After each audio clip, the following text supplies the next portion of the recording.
The second thing, which is one of my favorites, is called the sticky note solution. So each chapter has one of those. Yes. And I love it because so many times we spend way too much energy talking to our kids, nagging our kids, just, getting annoyed with them, when all you need to do is write them a sticky note.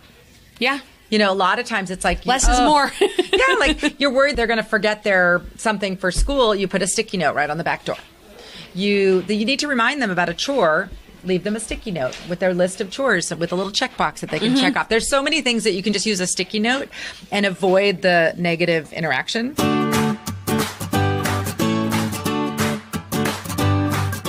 Hello and welcome to the Sunshine Parenting Podcast, where each week we talk about ideas for raising kids who become thriving adults.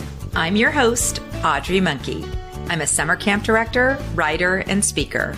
And I've had the privilege of working with thousands of children, teenagers, young adult counselors, and parents over the past 3 decades.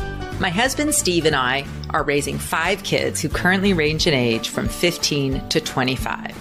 So my interest in raising kind, optimistic, self-reliant kids who become thriving adults is personal as well as professional. This episode of the podcast is a little different from my regular episodes. This time, I'm the person being interviewed. This was recorded at my friend Anne Driscoll's bookstore, Branches Books and Gifts, at my Happy Campers book launch party on May 16th. Enjoy this episode. Good evening. We are coming to you live, recorded live, from Branches Bookstore in Oakhurst, California. And we are interviewing the amazing Audrey Monkey, owner of Gold Arrow Camp. Yes, people. Yes. Big turnout tonight. Big turnout. Audrey and I call her Sunshine, so it's weird to call her Audrey. So I'm going to call her Sunshine from here on out. That's her camp nickname. My camp name is Danger, in case you hear those words coming out. We've got a lot of camp people here tonight. Why doesn't everybody yell out their camp names? That'll be kind of a fun thing.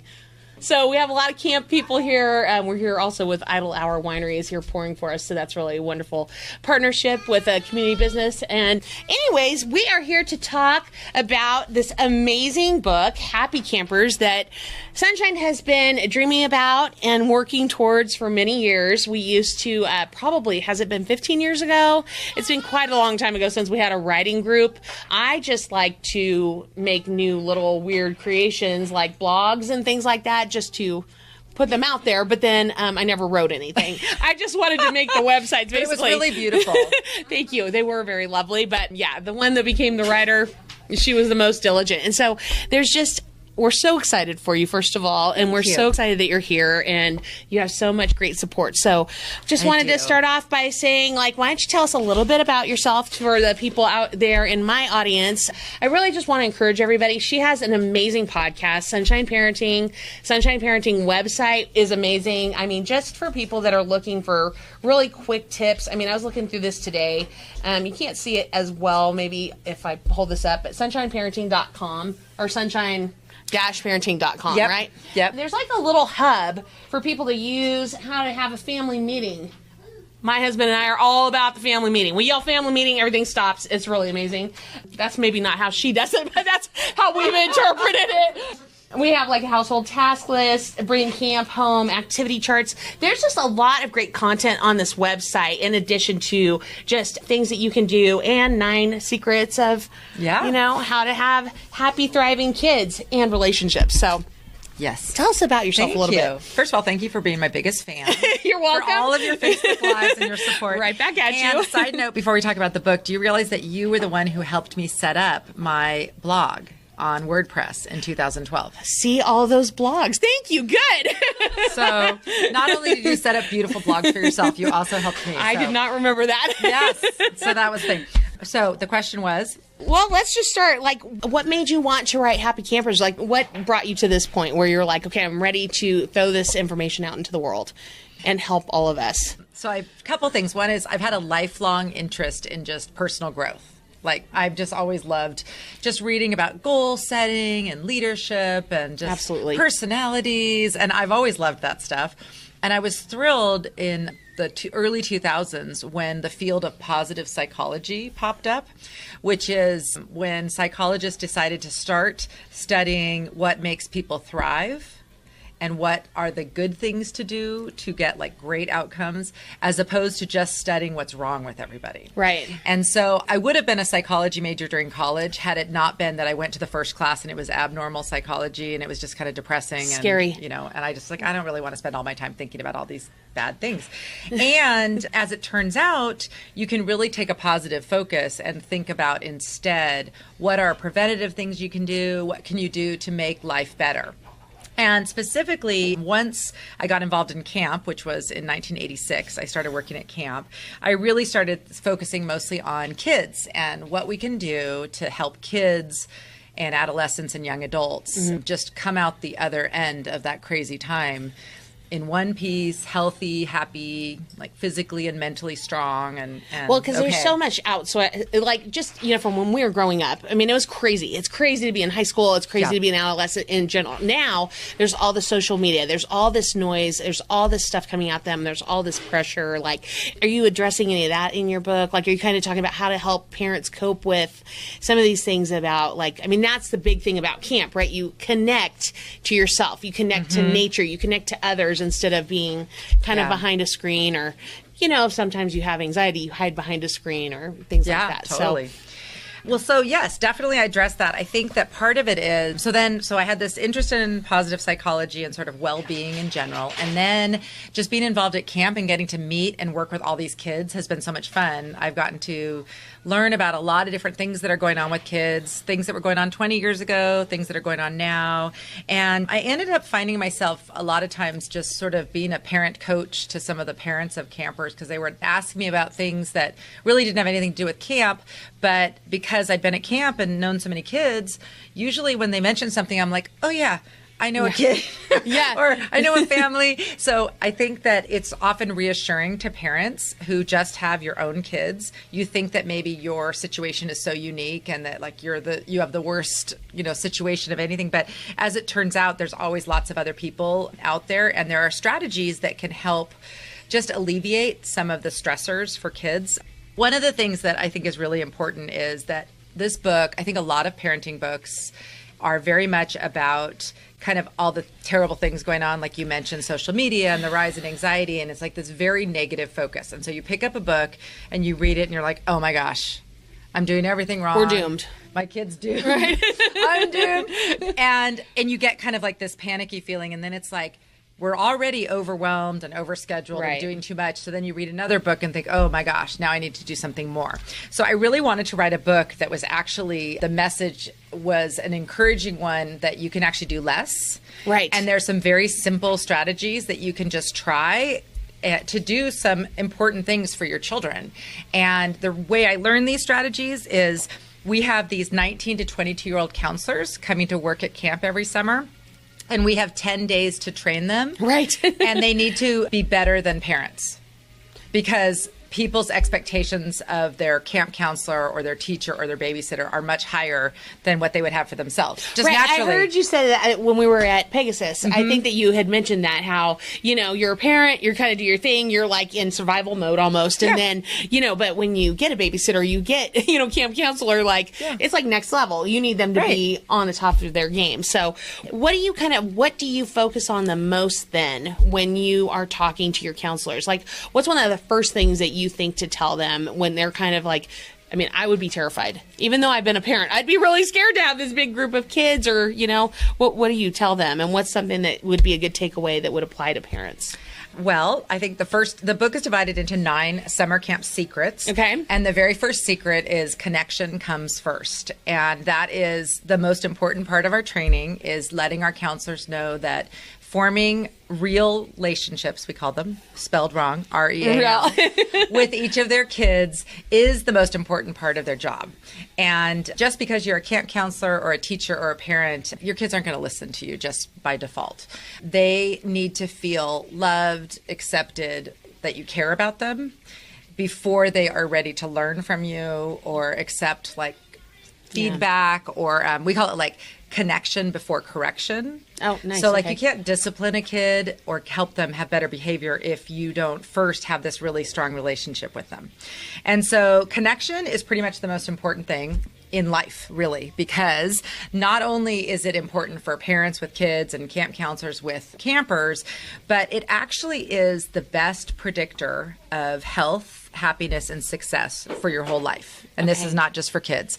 So a lot of recent research has come to the same conclusion that many of the things that we're focusing on so much, especially with our kids, are off track.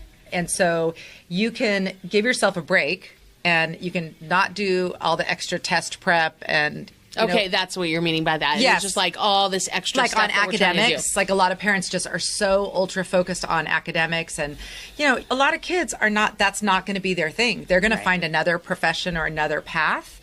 Only if, though, they feel accepted for who they are and are allowed the opportunity to just kind of explore their own interests. Last time I remember, so a lot of kids at camp will say, I feel like I can be myself here. Mm-hmm. Because they're finally given a little time to just kind of reflect and think about what they like, and they're away from the pressures. Right. So I think that connection piece is probably the most important. So that's the first chapter. It's also pretty much, if you're only going to read one secret, that would be the one to read, because everything else comes after that. The rest of the book is about strategies for like positive communication with kids that we teach our counselors. And then I talk about different character traits that are important, like kindness and responsibility and independence, and talk about how we do that at camp, how we promote those skills at camp, and what the counselors do, and then also some strategies that you can use at home to do those same, like to build those same skills and traits. So what's some, maybe you could just give us like one like little small tidbit. Like what would you suggest? There's so many people that have like, toddlers up through teenagers, right? And I just read this funny little meme, like if you're scared of a 2-year-old, tantrum, watch out for when you take a teenager's phone away. Right. And so like, what are some tips? Like if you feel like you're kind of like, you're trying to be positive, you're trying to be connected, but maybe you're just like missing the boat. You guys are just like, you're missing that. Like how is something simple that won't feel like you're trying to connect with them? Do you kind of have something like that in your book, like a sneaky way to make it happy? So the number one thing, and I think I talk about this the most because it's so simple and yet most people don't do it, and that is just a daily one-on-one just check-in connection with each of your kids. If you have one kid, if you have more kids. At camp, it's part of the counselor's job, and it's something very casual. It can be very brief, but it's just the two of you talking and saying, hey, how's it going? Anything I can help you with? Right. What's going on with your friends? Just acknowledging the other person. Yeah, and eyeball without looking over their shoulder, without having any distractions.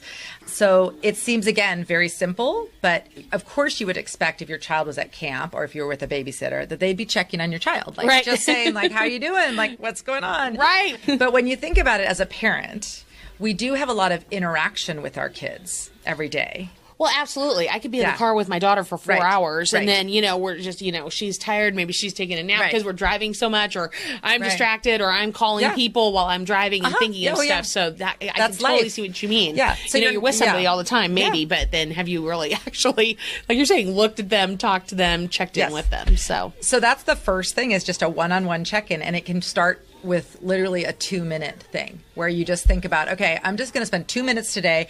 All it is for those 2 minutes, I'm giving my kid their full attention. Yeah. Maybe they're not at a point where they want to like talk to you or whatever. Right. But you can just even say, oh, what are you doing right now? And, oh, you're, whatever it is they're doing, just take an interest in them. Mm-hmm. And if you keep doing that over and over, and they start seeing that, wow, this person's really sticking around. Yeah. They're going to keep checking on me regardless. Absolutely. Eventually, and I know this, and that eventually there will come a time where they're going to say, wow, okay, oh, mom or dad, they're here again. Oh, you know what? I actually do have something today. Yes. And they will count on that time. Sometimes it can just be at bedtime. I mean, that's an easy time. If you're tucking your kid in, you can just spend a couple minutes. I just think that one-on-one check is really important, and it continues and is really important through the teenage years. Yeah. And something that we were talking before the podcast today about, just there's an issue that a lot of times parents think just because a kid looks like a grown-up, maybe starts being kind of surly and, wants to be in their room more. So a lot of times parents will kind of, if it was like a normal relationship, you'd be like, gosh, this person isn't treating me very well. I'm going to take it personally and I'm going to kind of stand back from them. And so what happens is sometimes parents draw away from the kids during a time where even though the kid's not acting very pleasant, they need you to still be with them, even if it's just your 2-minute check saying, hey, how's it going today? Well, it's so hard because when you have a little kid, I mean, you have to check on them. You're constantly checking on them. You're running around making sure they're not getting into something that's really going to hurt them. But then it does kind of get a little easier to let off on that when they get older, because they do get a little bit, like, okay, I'm good. Like, stop, being up in my face all the time. Yeah. But, that's when you really, I think, have to be more. It's just keep it in mind with them, again. You think about like any other relationship, like your spouse or whatever, same thing. Like, hello, you should have a conversation every once in a while. Yeah. But even if it's like a business meeting.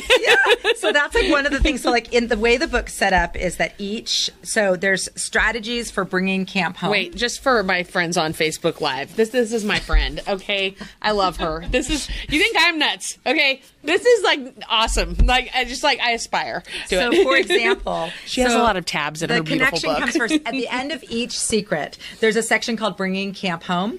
And then I go through the same 5 different like strategies, but with different activities and ideas for each of the different topics. So the Bringing Camp Home, creating closer family connections, the one simple thing is that one-on-one we just talked about. Right. So that's just like the most basic, easiest thing. The second thing, which is one of my favorites, is called the sticky note solution. So each chapter has one of those. Yes. And I love it because so many times we spend way too much energy talking to our kids, nagging our kids, just, getting annoyed with them, when all you need to do is write them a sticky note. Yeah. A lot of times it's like... less is more. Like you're worried they're going to forget something for school. You put a sticky note right on the back door. You need to remind them about a chore. Leave them a sticky note with their list of chores with a little checkbox that they can check off. There's so many things that you can just use a sticky note and avoid the negative interaction. And then the next thing is make it fun. And I think that, again, a lot of times as parents, we're just not that fun. Like, you're naturally fun. I'm not. No. Not at home when things are messy. Okay, but so here's the thing. Even camp counselors have to learn how to make things fun. And so that's one of the things we train them on. So we talk about making mundane things like brushing your teeth and putting on sunscreen more fun. But then, even camp counselors, when we become parents, we're sort of like, just go brush your teeth, like, right. I'm tired, go brush your teeth. Yeah. But you can make the vibe at home so much better by putting the music on while you're doing the dishes, or just little things that you can do, just little habit tweaks that can make just more fun. Yeah. And so in each chapter, I have a make it fun idea for whatever that character trait is. And then it gets progressively kind of more intense. The next one is called Around the Campfire, and it's a topic to talk about at family dinner, which we talked about family meetings earlier. Yes. That's something that I also talk about, but that's more maybe once a week or once a month or something. Right. But Around the Campfire is more like a daily kind of activity that you might do, just like sharing. That's one of your things that you've always done that I always thought was really nice, the highs and lows. Like you guys sit at dinner and, share like highs of the day and like maybe a low of the day, and then kind of discuss it as a family. And that is a really great way that, really does encourage kids, to like hear about your day and you hear about their day, and maybe something you would never even imagine that was going on. Yep. They'll share, or maybe a high that you wouldn't even thought was a big deal. We did the dishes with the music on. I mean, that could be a high, after if it had been an issue for so many months, that could be a high from the day before. So it's kind of nice to. And you let the kids, when they're older, pick the music. Yes. That kind of thing. Well, yes, we still do that. When our family's together, we still do that. We've added, Gretchen, do you want to come pipe in about what we've added? I actually have my oldest daughter here. Yes, Gretchen, come over. This is, since it's raising kids who become thriving adults, I actually have one thriving adult right here. That's right. Thriving adult. She's 25. But why don't you share about our family dinners and our sharing time? About highs and lows? Well, just how long it made our dinners and how. Oh. There are 5 kids now in our family, so when we share highs and lows, it can get up to 45 minutes to an hour. And we get off on these tangents and people start telling these side stories and we have a lot of great conversations, but when we get to the last person, we're ready to speed things up. I just love that it gave us something to talk about, because otherwise dinner, everybody eats in like 10 minutes. We were just like done. If you just like had dinner and it was just about eating, we would be done so fast. Right. But we did have some epically long family dinners, especially as the kids got older. And we did hear about all the stories because things would come out then about, and then you could follow up later like, oh, well, what happened with that? Or, you know, oh, that sounds hard. And, and a lot of laughs. I mean, sometimes things were really funny that were like, you know, on and absolutely. stuff. So the daily sharing. And then the last thing is diving deeper. And that's if you, like, for example, like say kindness is one of the areas that you're like, you know what, this is like something I really want to like get our family more on track with this, or my kids. So the diving deeper is like ideas for looking more into this, resources and things that you can do if you really want to focus on that a lot. So each chapter has that. And I just tried to make it again. I do not think people should pick up this book and try to do all the activities. It would be impossible. I've never done them all. It's a pick and choose kind of thing. You could actually, besides the first secret, I think you can pick and choose what you want to focus on. Well, it's a toolkit. Yes, yes. You know, and I want it to be like a resource. Yeah, absolutely. If you're just feeling a little stuck, or if you just need a little inspiration, or, you know, even, and again, I've said this a couple times because it might be even like personal relationships. Yes. You know, it could apply for anything. It doesn't even have to only apply for parenting. I mean, these skills, I mean, I'm sure the counselors used with each other, you know, and went home and used with their own families and shared them. So I think it's for everybody. Well, this week, so one of our really cute, we have counselors that come from all other different countries and stuff. And one of the counselors from England posted a photo of like his envelope and his book this week. Yeah. And I was like, oh, that's so cute. And he said he's a teacher. He's not even a parent yet. And he said he was going straight to the Make It Cool to Be Kind chapter because he felt like his students needed to focus more on kindness. And I was like, that's perfect. That's exactly how I want the book to be used. I don't want it. It's not a like, you don't have to sit down and read it cover to cover in one sitting. I think it's something that I want people to maybe even, depending on what's going on with their kids, like, oh, they're getting older. I really want them to get more responsible. Let's look into that. You know, so it doesn't, like you said, a toolbox, some resources. Well, and it's wonderful because I have a lot of teachers that come in and they'll come in and they're maybe having a challenge with a group of girls or a group of boys or different situations happening in their classrooms. And, you know, I always try and steer them to these books about, you know, how kindness. So this is going to be a great tool for them. And, you know, teachers. So Gretchen, my daughter, could speak to that. Yeah, it's a great way because I love how he's going to apply it right to his classroom because there are so many great things that you could do because obviously it is almost like camp is this huge like outdoor classroom. So one of the things that I always think about is like a lot of times kids will leave camp, come home, and then you'll get a ton of commentary from the parents. Oh my gosh, like they're a changed child, they're a new person. How do you keep that momentum going once like the stressors start coming back a little bit into the family, you know? That's one of the reasons I wrote the book. Because I do think, Get the book. The end. When we have campers with us for 1 or 2 weeks, it's so fun to get to kind of have that, make a transformation, or because a day is like so much happens in a day at camp. Right. So absolutely. What about if just again, like a parent, you can't really necessarily, there's not a camp that their child is going to be able to go to this summer. Are there some fun activities maybe on your website that you have in there and things like that? Okay, good. Tons and lots in this book too. And definitely this book is not just for people whose kids have gone to camp. In fact, I'd love for it to get to other people and especially teachers. My daughter, who you met earlier, she's a high school English teacher and she's only finishing her 2nd year, but she is really knocking it out of the park. And other teachers are like, how long have you been doing this? How do you know how to do this? And she will say that it's because she learned at camp about connecting with the kids. So she has kids who come into her classroom before school, after school. She knows that they need to feel that she cares about them. You know, she helps them find a book that they're interested in. She takes that interest in them.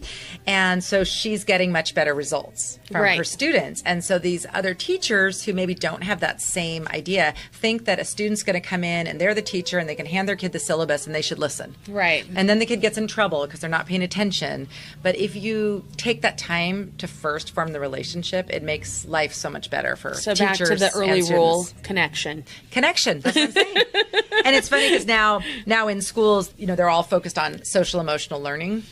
which is what we do at camp. It's all about the social skills, the emotional regulation, learning to deal with conflicts, learning to control your emotions, figuring out how to handle when you get frustrated. All those things are really important skills to learn. Yes. We all need them. We're all works in progress. Yes, that's true. This is actually another big point of the book is I think it's really important for our parents to be very authentic with their kids. At camp, we talk about being you. And I think sometimes kids get the impression that their parents are like perfect and know everything and do everything right. And it's really good to share stories with your kids about things that went wrong for you, because it, first of all, is a big relief for them to know that you didn't always know how to like pay your bill or do whatever it is, or, you know, and so I think it's important for us to like kind of pull the veil back on that thing. Also, as parents, it's important that we apologize when we do get upset. Huge. I agree. Because every parent loses it sometimes with their kids and yells and whatever. And you need to just come back and say, you know what? I had a really hard day at work and I took it out on you. I got way frustrated when I didn't need to. You need to let your kid know. I do this a lot. I would like to say personally that is successful because, you know, it does. You have to humble yourself and be like, you know, I really made a bad decision. I didn't handle that correctly. And that is just sometimes how things happen. And I am so sorry, you know? Yes. And as I told you earlier also, before we were recording, that on interview that I did this morning with Michael Reichert, and I think it's How to Raise a Boy. Great book.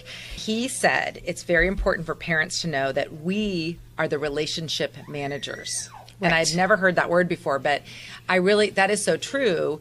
We are the ones responsible for our relationship with our child. So their behavior, whatever, if they're pushing us away, whatever they're doing, we need to still continue being the one reaching out to them, connecting with them, being positive with them, trying to help them find their strengths. When they're at their low point, they need us to just carry on and, you know, stay with them. Guide the ship. Yes. Be the rock. I know.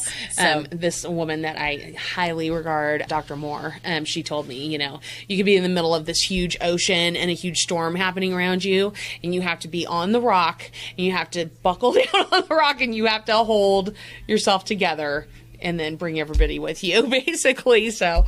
Which is hard. I mean, it's hard. It's hard to be the rock. Yes. So, and we won't always get it right. And that's okay. You don't have to get it right all the time. But what you do need to do is just keep that relationship and repair it when there's problems, like when you have a disagreement or something like that. So I think that's really important. So how has the book been received? I've been making sure I've been keeping track. I know personally we have sold almost 2,000 copies to camps, other camps throughout the United States. And I know that's been very well received on Amazon. So what was it? It was medical psychology? Yeah, it was #1 in medical child psychology, which never heard of that category before, but I'll take it. Whatever that was. I saw that the whole brain child was in that same category, so I was like, okay, I like that category. So actually, I really don't know. This is my first book, and I don't really know how to judge what is happening in the world. What I do know is I've received some really nice comments, pictures, messages from people I know, especially past counselors who are parents now. One especially, a story. Can I share a story? Yes, please. Okay. So this was you're in a bookstore. Thing. It's all about the stories. So this was my favorite thing. So in the second chapter of the book, or the second secret, it's called Catch Them Doing Something Right. And it's all about the positive behavior management that we do at camp, which is all about, we're not doing any punishing. We're helping, like with positive words, helping to promote the good behaviors so that the bad ones disappear. Anyway, one of the strategies in there it's called Just Say Yes. Yes. And it's a really cool thing. And so Zippy, shout out to Zippy if you're watching. Zippy. AKA Renee. She sent me a message that she read the chapter and used the strategy on the same day, and it worked. And what it is her, like, I'll just give the example of her son. He was watching a YouTube movie and it was time for dinner. 3 or 4. I don't know which one it was, whatever, but however old he was. But I guess it's a struggle every day to get him to dinner from the movies or whatever, the YouTube. And so instead of her normal, no, you need to stop, come to dinner, she used my yes strategy, which goes like this. He asks if he can, like she says it's time for dinner, and he says, oh, can I watch another YouTube? She says yes as soon as we finish dinner. And so the child's just their psyche is more positive, and they kind of don't know what hit them. Because, right. It's almost like because no one said no, and then they do it. And then we had another example here in the store tonight of yes, his son wanted to play a game instead of a shower, and he said, yes, we'll play the game as soon as you have your shower. Right. So it's just psychologically, none of us like hearing no or don't, even adults. Like, do you really want? Probably less so. No, but even when you think about customer service kind of things, like we've talked about this before. Someone asks for something and you don't have it right away. Yes, I'd love to order that for you. Correct. You know what I mean? Like you can change the wording of things, and it just is so much better received than when someone says no. Right. You can't do that. And so kids are tired of hearing that. And so anyway, that's just a simple thing and that was like the best thing that I heard all of last week, that she had read the book, used something in it, and it had worked and just like made her life happier that evening. Yes, absolutely. So which it could have gone bad. Yeah. No could have made it gone bad. Yeah. Well, I know from, us, it's already in a second printing, which is huge for a brand new book that's only been out since May 7th to already be in its second printing of a new author. That's exciting. So we're super excited about that. And I think that is pretty much it that we want to cover. Did you want to say anything else? Do we have any questions from our lovely audience out there? All right, so I guess, I'm going to wrap this up. We are just so proud of you, Audrey, and I'm just so excited that we've gotten to be a part of this, and I really encourage everybody, come take a look at the book, open it up, take a peek. I think you're really going to love it, and congratulations. Thank you so much. This is her first, bookstore book signing, I think. Yes. So thank you for coming to Branches Books, and the book is Happy Campers, 9 Summer Camp Secrets for Raising Kids Who Become Thriving Adults by Audrey Monkey. And this bookstore will have the only signed copies available. That's right. This is my home First bookstore. edition. Exclusive. First edition, people. First edition signed copies only at Branches. All right. Thank you so much. You're Thank you, welcome. audience. Thank you, Facebook Live. Thank you, everybody. Bye. Thanks for being here.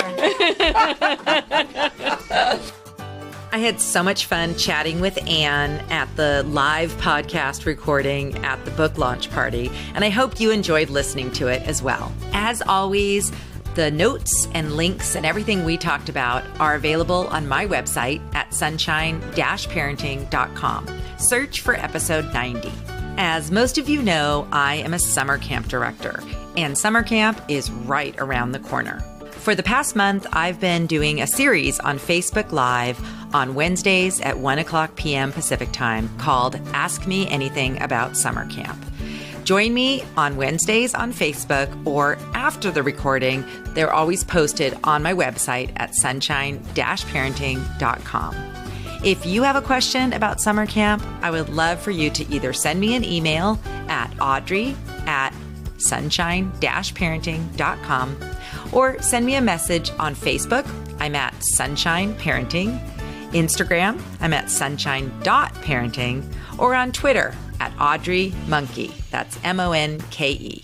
If you enjoy listening to the Sunshine Parenting podcast, I would really appreciate it if you would take a moment to give the podcast a rating and review on iTunes or wherever you listen to your podcasts.